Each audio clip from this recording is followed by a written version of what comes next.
Hello student. Today we start struggle for the equality. In this part of the video we study about the how the people struggle for the equality. जिन लोगों के साथ असमानता का व्यवहार किया जाता है वो कैसे समानता के लिए संघर्ष करते हैं उसके बारे में हम इस वीडियो में जानेंगे. Throughout the world we find individual or community who fought for the equality for all. These people are respected for their struggle for equality. In America, for example, Martin Luther King Jr. became famous for his struggle against the whites in the form of civil rights movement.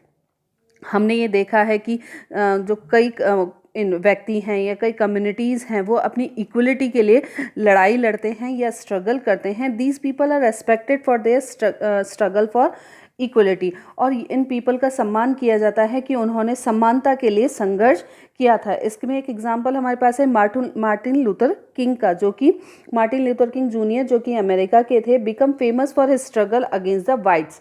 जो black American हुआ करते थे उनके साथ जो whites American थे वो काफ़ी बुरा बर्ताव करते थे just because of the colour.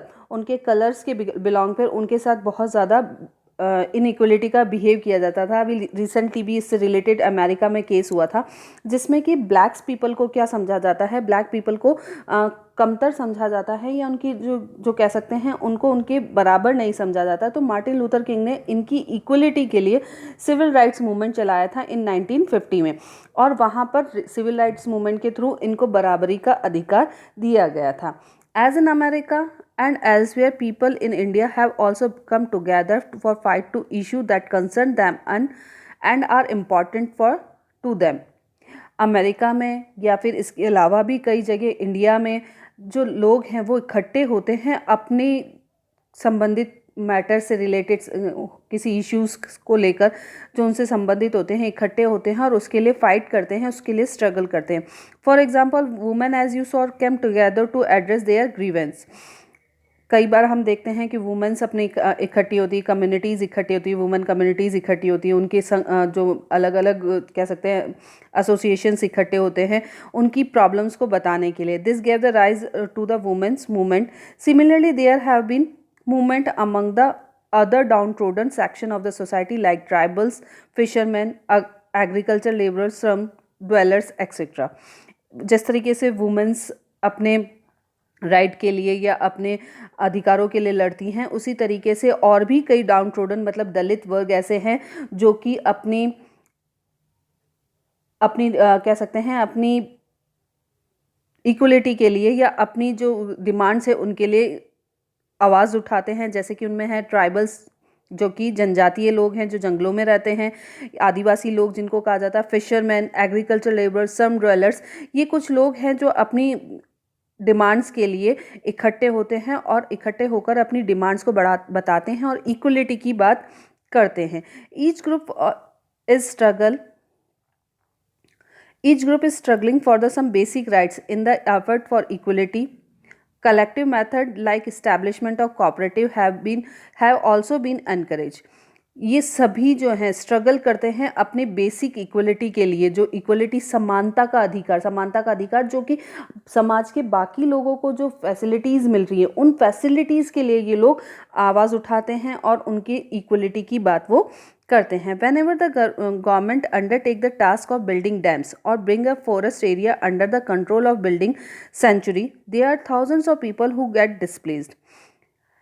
कई बार इनइक्वलिटी किस लिए हो जाती है कि गवर्नमेंट क्या करती है कि डैम्स बनाने के लिए या फॉरेस्ट रिजर्वरीज बनाने के लिए जो जंगलों का एरिया है या वाटर रिजर्वरीज के पास का एरिया है उसको अपने कब्जे में लेती है और वहाँ पर जो रहने वाले जनजातीय लोग हैं, वहाँ के जो ट्राइबल्स पीपल हैं उनको शिफ्ट कर कहीं और शिफ्ट करती है, कहीं और इस्टेब्लिश करती है.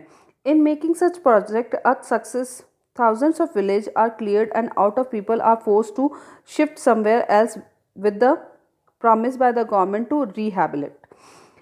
और इन प्रोजेक्ट्स के लिए क्या किया जाता है, वहाँ के जो विलेजर्स हैं उनको कहा जाता है कि कहीं आप और जाकर शिफ्ट हो जाएं और गवर्नमेंट उनके रिहैबिटेशन में मतलब कि उनके पुनर्स्थापन में उनकी मदद भी करती हैं. These people are extremely poor as they often comprises tribal or agricultural laborers who have existed for the century on the natural resources of the forest or rivers.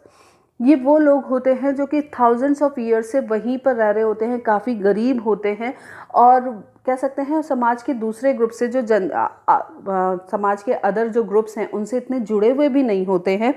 तो उनको उनकी जगह से हटाना ये वैसा ही है जैसा कि हमें हमारे घर से निकालकर किसी और जगह शिफ्ट कर दिया जाए, तो हमारी स्थिति जैसी हमको फील आएगा वैसा ही उनके साथ भी वो चीज़ होती है। सच displacement wreaks havoc in the life of these villages as they are forced to live in areas unknown for them।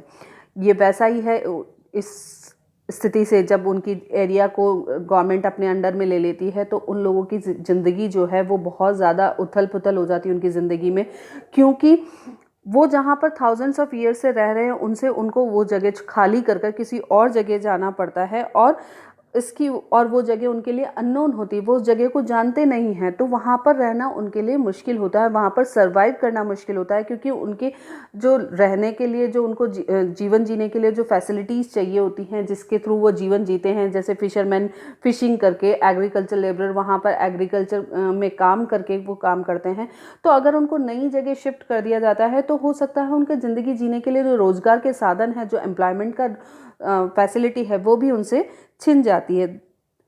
There means of livelihood and their children education suffers. और इसका मतलब क्या है कि उनका जीवन जीने के जो साधन हैं, उनके बच्चों की जो एजुकेशन है, वो सारी चीज़ें सफ़र करती है। In recent year thanks to the Narmada agitation the attention of century has been focused to rehabilitation of the people, particularly Dalits tribals from the village submerged by the reservoirs created for the irrigation or power generation। कई बार क्या होता है कि हमारे यहाँ पर इन recent year में अगर हम नर्मदा एजिटेशन की बात करें, नर्मदा एजिटेशन जो नर्मदा आंदोलन है, तो उसमें क्या किया गया है कि उन लोगों को इस नर्मदा आंदोलन में क्या किया गया है कि कंट्री के फोकस किया गया है कि पीपल जो वहाँ पर नर्मदा के पास में जो डैम बनाया गया उसकी वजह से उनको जिनको हटाया गया उनको पुनर्स्थापित किया जाए, वापस से उनको सही जगह पर स्थापित किया जाए। और इसमें पर्टिकुलरली दलित और ट्राइबल्स होते हैं जो कि विलेज सबमर्ज होते हैं। जिन विलेजेस में वो लोग रहते हैं, जो दलित्स और ट्राइबल्स पीपल रहते हैं, उन एरियाज़ के लोगों को रिहैबिलिट करने का, पुनर्स्थापित करने का काम करने का जिम्मा उन्होंने लिया था। We would focus on the such